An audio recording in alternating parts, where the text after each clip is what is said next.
watch this food review. Today I'm reviewing zero sugar Reese's miniature cups. Personally, I prefer things with sugar as opposed to zero sugar. And I like Reese's alright. I do like this packaging. Looks very nice.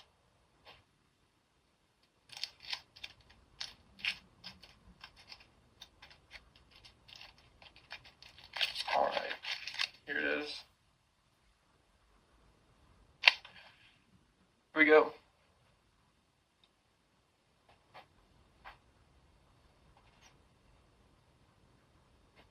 It doesn't have that strong zero sugar taste. I haven't really had much zero sugar chocolate, but I have had zero sugar sodas, and they always have that taste I don't like, and it's not there. It tastes okay. It's honestly not too far from a normal Reese's.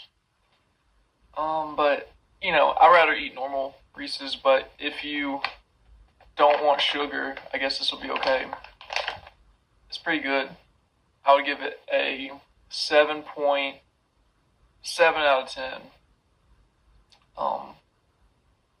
Goodbye.